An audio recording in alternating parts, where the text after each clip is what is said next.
Hello there, Danger Noodle here, and in this video I am going to be answering whether or not I can transfer Klang's powerful energy into a drive system that uses no engines, propellers, or anything. The only tool I'm allowed to use is regular blocks and somehow use Klang to create a system to move something forwards. If you've seen any of my previous videos, then you know that I am somewhat experienced with invoking Klang, but anyways, let's go figure out how to get this to work. To start off, all I have is a basic pivot attached to a long pointy stick that will bend down and hit the grid itself and hopefully spaz it out as it tries to force itself forward with the pivots, but the ship grid itself is in the way, which should invoke Klang, and if this works, then we can convert this into a drive system. Now it's just a matter of moving the throttle down and everything should do it on its own. And oh wow, this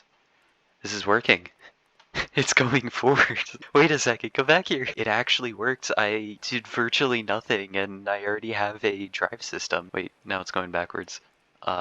Okay then. So I need to somehow attach this onto pivots that are free to move and then use that to get a grid to move forwards. What I've gone and done is I've taken the individual clang drive, attached it to some pivots that then go to a driving seat where I just have to go forwards and it should cause everything to begin moving. Now, I'm not very familiar with Stormworks logic when it comes to pivots. However, the compact velocity pivots should freely spin on their own and not have everything else spaz out. So we have this in, and I can always shut off the drive system because now it only works when I'm actually driving forwards. Alright, testing this out, it is spinning it, and the entire, oh, that completely disconnected. I mean, it is moving to a, wait a second. Oh, here we go, it's spinning. Now there is some decoupling. Yeah, it's not moving forward anymore, but so far this is in the right direction. Phase 2 is make the system as simple as possible. All I have are these compact velocity pivots rotating these smaller pieces up against the bars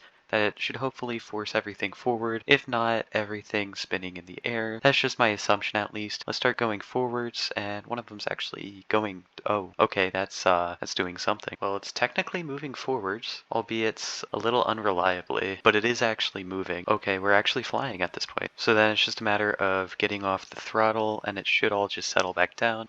Oh, okay, whoa, wait a second. That's actually pretty cool. It's not going forward, but it is spazzing around, which is actually, that's actually really interesting. Alright, so this concept works a lot better than the old one, and I think I now understand what we need to do, so I'll copy this and paste it a couple hundred times, see whether or not that's enough to break the game. And here we go. This monstrosity should hopefully give us so much power that, honestly, I don't know what will happen. And, oh, it's starting. Okay then. It definitely moves, but beyond that, it's not really doing much. Oh, wait. Okay, we're actually flying. Okay, what happens if we take this and go over to the water? I put the grids in water with a whole bunch of extra buoyant pieces. Now, hopefully this should, at the same time, allowing us to get out into the open ocean.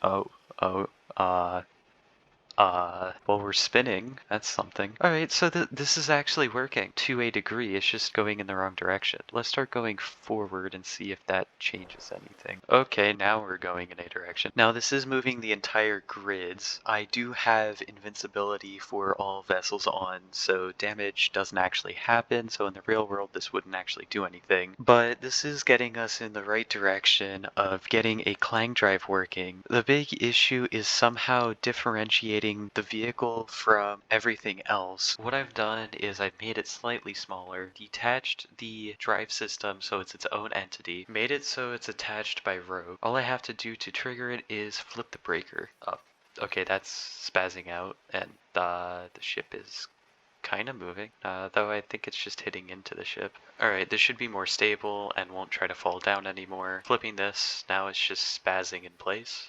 Okay, so this drive system didn't actually work. The basic concepts is functional. I have managed to move the vessel, but controlling it is a whole other level of dedication. I've tried quite a few things, and some of them did work, others didn't. Some were partially successful, others did virtually nothing. If you have any ideas, please leave them below in the comments. I'd like to take a look at them, and if they're good ideas, I'll actually try them out for a future video. I'm really curious what everyone else's ideas are for a working clang-drive, as this is just an idea. Other people might have better ways of doing this than what I'm doing. But other than that, I hope you enjoyed the video. If you did, remember to leave a like and subscribe, and thank you for watching.